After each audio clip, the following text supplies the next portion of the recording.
Les vidéoprojecteurs, on en voit de partout, que ce soit en Chine, sur Amazon, il y en a pour tout le monde. Mais là, je vous parle d'un vidéoprojecteur qui, pour moi, mérite le détour et vous allez comprendre pourquoi. On n'est pas sur le vidéoprojecteur qu'on va trouver à 50 balles sur AliExpress. Pas du tout. Et quand on ouvre la boîte, on comprend de quoi je parle. On est sur le Dongben Atom, je sais même pas si je le prononce bien. Esthétiquement, le produit est extrêmement fin pour un vidéoprojecteur. 2,82 kg, c'est méga léger. Longueur 19,5 cm de chaque côté, et on a une épaisseur d'environ, je dirais, 4 cm et demi. Ce qui veut dire vidéoprojecteur transportable facilement, et surtout, on peut le mettre de partout discrètement. Que ce soit au plafond, que ce soit sur une étagère, bon, c'est quand même un mini truc sympathique qui est joli. Alors au niveau des finitions, ça reste quand même du plastique, attention, mais du plastique plutôt bien fini. Enfin bref, quand on fait le tour, on voit qu'on est sur un produit pas prestigieux, mais quand même de bonne qualité. Après, c'est vrai que sa finition semble un peu fragile si vous voulez l'emmener de partout. Je le prendrai pas comme vidéoprojecteur portable tous les jours, sachant qu'il n'a pas de batterie intégrée, donc il n'est pas vraiment fait pour ça, même s'il est capable de le faire. Bon, pour ce qui est de l'installation, c'est méga très simple. Plus simple, je pense pas qu'il y ait. Bien sûr, on le branche sur le secteur à l'arrière. Oui, comme je vous ai dit, il n'y a pas de batterie. Et là, c'est Google TV qui vient prendre le relais. Donc, via son smartphone, on scanne le QR code et ça s'installe. On n'a pas besoin de lire le mode d'emploi sur 25 pages pour comprendre comment il se règle. Tout est automatique. Il va se calibrer l'autofocus automatique, calibrer les côtés automatiques. Bon, on a juste à le brancher et puis regarder la télé. Enfin, le vidéoprojecteur, l'écran. Ouais, bon, après, le manuel d'instruction qui est dans la boîte, je vous le montre. Hein.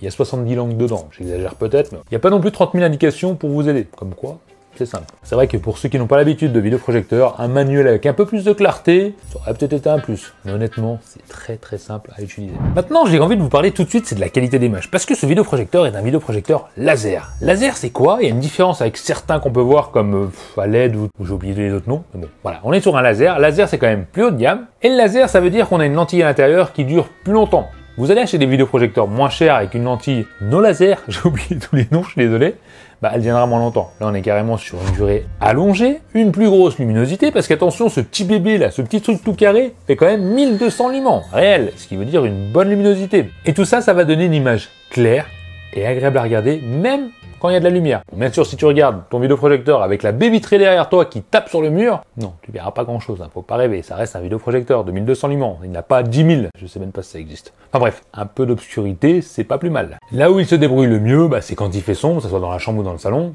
Oui, parce que je l'ai testé, alors un peu de partout dans mon salon, dans la chambre, sur un rideau. Pour être honnête, ce qu'on va voir là, c'est une image de... J'ai perdu tous les mots aujourd'hui. C'est pas un rideau, c'est un pare-soleil. Ouais, je suis grave, j'ai oublié ce que c'était. Mais c'est honteux. Qu'est-ce qu'on utilise pour cacher ces vitres? Mais c'est pas un rideau. Ah, vous parlez sûrement d'un store enrouleur. Un store. C'est un dispositif. Merci. Donc voilà. Tout ce que je vous montre là, c'est sur un store enrouleur que j'ai acheté 20 balles. La qualité d'image est ouf, sachant qu'avec un vrai écran, la qualité d'image sera encore plus ouf. Les couleurs sont naturelles, j'aime beaucoup le rendu, les contrastes sont bonnes. Alors j'ai envie de dire, j'ai été bluffé, oui, pour le tarif, parce qu'on peut le trouver autour des 500 €. Moi je vous aurais mis le lien en description, bah, le meilleur prix que j'aurais trouvé. Mais voilà, pour le tarif, la qualité d'image est juste bluffante, je vous laisse regarder. J'ai vraiment halluciné pour ça, je trouve ça ouf. Sachant que comme je vous ai dit, tout est réglable. Moi j'ai réglé mon écran par rapport à mon store. Après, il peut être bien sûr plus gros, on peut tout régler les côtés, etc. ou le laisser en automatique si on n'a pas besoin, comme moi, de régler le vidéoprojecteur sur le côté pour le mettre bien droit par rapport à l'écran. Bon voilà, on peut le mettre un peu partout et régler ça manuellement si ça devient compliqué. Ça reste un vidéoprojecteur qui est fait surtout pour les films et séries. Je dis ça parce que pour ce qui est jeux vidéo, ça va dépendre. On est sur un vidéoprojecteur en 60 Hz, c'est-à-dire que si vous voulez jouer à des jeux comme Candy Crush ou Mario Kart, ce vidéoprojecteur est parfait. Les 60 Hz sont suffisants, on ne sentira pas la latence. Par contre, si vous voulez faire un championnat de Call of Duty, c'est peut-être pas le vidéoprojecteur qu'il vous faut. Il est très doué dans son image, mais il n'est pas forcément très doué pour le rafraîchissement. Il faudrait peut-être mieux du 120 Hz dans ces cas-là. Enfin bref, des petits jeux de rôle sympas, World of Warcraft, tous ces petits jeux sympathiques qui ne demandent pas forcément de la rapidité extrême. On est immergé, l'image est magnifique, j'adore. Vous m'avez compris, au niveau de l'image, je suis quand même sacrément conquis, surtout pour le tarif, attention. Mais voilà, belle image, c'est bien. Petit compact, c'est bien. Prix compétitif, ok. Niveau du son, bon, il fait Dolby Atmos, ok. Vu la taille, quand même léger. Alors c'est suffisant parce qu'il est très silencieux et ça c'est cool. On aura un son convenable, donc il manque clairement de graves, de grosses basses. Mais voilà, pour regarder des films, etc., ça peut suffire. Par contre, si vous voulez un son cinéma, bah, va falloir passer à autre chose. Connecter peut-être une enceinte Bluetooth directement dessus, parce que oui, on peut le connecter en Bluetooth. On a une prise HDMI ou USB, c'est pour ceux qui en ont besoin. Silencieux, son assez puissant, qualité sonore correcte. Mais bon, comme je vous ai dit, vu la taille, s'il y aurait eu un son de ouf, bah, ça aurait été parfait.